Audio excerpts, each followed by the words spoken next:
The day my parents ran away with my sister Lily, they handed me over to the debt collectors as collateral. This kid's got issues, always glued to books, talking nonsense like an idiot. If you can take her, fine. If not, just sell her for cash. Lily's bright laughter floated from the hallway. Mom, isn't Chloe coming with us? No, sweetie, we're not taking her. I'd heard that sentence countless times. After Lily was born, everyone in the family revolved around her. I ran over, wanting to see, but Mom pushed me away. Don't touch your sister, your hands are dirty. From then on, I was the extra one. When the debt collector's big brother kicked open the door, he saw me squatting in the corner, reading a book on criminal law. Hey, your parents bolted. How do you plan to pay back the money? I closed my book. Sir, I've analyzed your recordings of violent debt collection. 12 points can be argued as civil disputes. Follow my plan, and you can avoid jail time. He froze. I broke down their 3 years of past cases one by one, writing out strategies to mitigate risks. The man with the dragon tattoo finished reading, then cursed. I've been a gang boss for 20 years, and today I just learned you can collect debts legally. He introduced himself as OG Marcus, then crouched down to my eye level. I could clearly see the scar on his chin and my reflection in his pupils. Who taught you to say all that? I shook my head, fighting back my fear as I answered word by word. I taught myself. He scrutinized me from head to toe, his suspicious gaze sweeping over my malnourished arms. Did your parents often hit you? I shook my head. They didn't hit me. They just acted like I didn't exist. There was no plate for me at the dinner table, no face in family photos, and no one cared when I got sick. How old are you?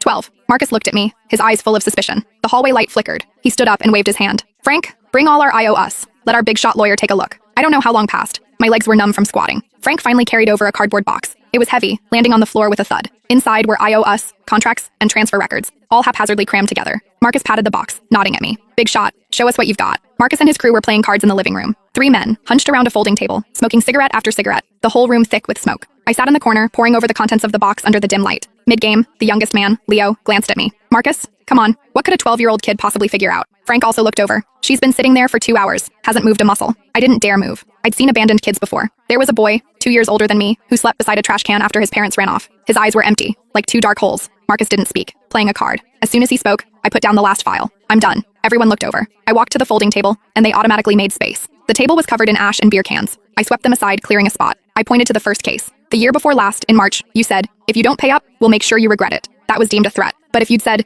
if you don't pay up, we will pursue legal action, it would be a legitimate collection notice. Frank's mouth hung open. I pointed to the second. Taking the debtor's fridge and TV was classified as theft. But if you'd had the debtor sign a debt for asset agreement at the time, it would have been a voluntary civil transaction between both parties. Splashing paint. Illegal, but only civil compensation is needed. Go apologize and pay the person, then have them sign a letter of understanding. Last September was the most dangerous. Someone was injured, a pretty serious injury, but they struck first, so you could argue excessive self-defense, not intentional assault. The sentencing difference between those two is 3 years. The room was silent. No one spoke. Marcus leaned back in his chair, arms crossed, his expression shifting from skepticism to seriousness. Marcus, the kid actually makes some sense. Leo, the young one, picked me up and looked me over, his voice astonished. You're only 12? How do you know all this? Are you a genius? I flailed my arms and legs, wanting him to put me down. My face flushed crimson. No one had ever hugged or picked me up since I was little. I wasn't used to the feeling of being lifted off the ground. I was scared. Marcus took a hard drag from his cigarette, then gave Leo a light whack. She's a girl. She's shy.